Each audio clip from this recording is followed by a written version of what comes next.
Viewers welcome to Kollywood cine talkies. இந்த வருஷம் அதாவது இந்த 2026 second part third part movies அதிக எக்ஸ்பெக்டேஷனோட ரிலீஸ் ஆகக்கூட ஒரு சில மூவிஸ் பற்றி நம்ம இப்போ பார்க்க போகிறோம். அதில் நம்பர் 1 இருக்கிறது நம்ம சூப்பர் ஸ்டார் ரஜினிகாந்த் சாரோட ஜெயிலர் 2. இந்த படத்தோட முந்தின பாகமான ஜெயிலர் 2023 எந்த விதமான ஒரு எக்ஸ்பெக்டேஷனும் இல்லாமல் ரிலீஸ் ஆச்சு. ஆனால் படம் ரிலீஸ் ஆன அன்னையிலேருந்து டேட் 20th வரைக்கும் நல்ல பாக்ஸ் ஆஃபீஸ் ரீதியாகவும் விமர்சன ரீதியாகவும் நல்ல ஒரு ஹிட் படமாக அமைஞ்சுது. நெல்சன் சாருக்கும் சூப்பர் ஸ்டார் சாருக்கும் ஒரு சின்ன கம்பேக்காக கூட அமைஞ்சுதுன்னே சொல்லலாம். இந்த படத்தோட பார்ட் 2 இந்த வருஷம் ஜூலை இல்லைன்னா ஆகஸ்ட் மாதம் ரிலீஸ் ஆகிறதுக்கு அதிகமாக வாய்ப்பு இருக்குது. இந்த படத்தில் ஒரு மிகப்பெரிய நட்சத்திர பட்டாளமே நடிச்சிருக்குன்னு தான் சொல்லணும். Shahrukh Khan sir, Vijay Sethupathi sir, Vidya Balan ma'am, Tamannaah ma'am, Nora Fatehi ma'am, இவங்க இப்படி நிறைய நட்சத்திர பட்டாளமே நடிச்சிருக்கிறாங்க. இந்த படம் முதல் லிஸ்ட்டில் இருக்குது. செகண்ட் லிஸ்ட் பார்த்தீங்கன்னா இந்தியன் 3.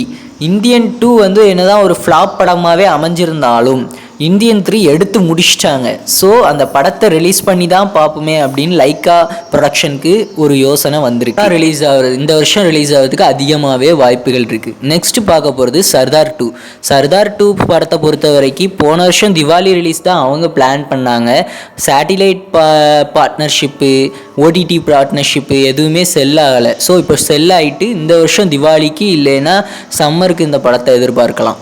நெக்ஸ்ட்டாக இருக்கிறது காஞ்சனா 4. காஞ்சனா 4 2024 மிட்லேயே ஷூட்டிங் ஸ்டார்ட் பண்ணிட்டாங்க. ஒரு சில ப்ராப்ளம்ஸால் படம் கொஞ்சம் லேட் ஆச்சு. இப்போ விஎஃப்எக்ஸ் ஒர்க் போய்கிட்டு இருக்கு. படத்தில் Nora Fatehi ma'am, Pooja H ma'am எல்லாமே நடிக்காங்க, ராகவலாரன் சார் அவர். இந்த படம் இந்த வருஷம் சம்மரில் ரிலீஸ் ஆகும்னு அஃபிஷியல் அனௌன்ஸ்மெண்ட்டே இருக்குது.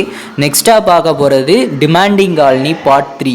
இந்த படத்தோட பார்ட் 2 ரிலீஸ் ஆகி நல்ல ஒரு ஹிட் படமாக பாக்ஸ் ஆஃபீஸ் ரீதியாகவும் விமர்சன ரீதியாகவும் சக்கப்போடு போட்டுச்சு. ஸோ இந்த படத்தோட பார்ட் 3 எடுத்துகிட்டு இருக்கிறாங்க. இந்த படத்தோட பார்ட் 2 80 கோடி மேலே வசூல் பண்ணிச்சின்னு அஃபிஷியல் அனௌன்ஸ்மெண்ட் இருக்குது. பார்க்கலாம் பார்ட் 3 எவ்வளோ வசூல் பண்ணுது, நல்லா இருக்கா எப்படின்னு பார்க்கலாம். இந்த படத்தை சம்மரில் எதிர்பார்க்கலாம். நம்ம சேனல் இன்னும் சப்ஸ்கிரைப் பண்ணாதவங்க சப்ஸ்கிரைப் பண்ணிக்கோங்க. அதே மாதிரி இன்னொரு நல்ல கண்டென்ட்டோட பார்க்குறவங்கள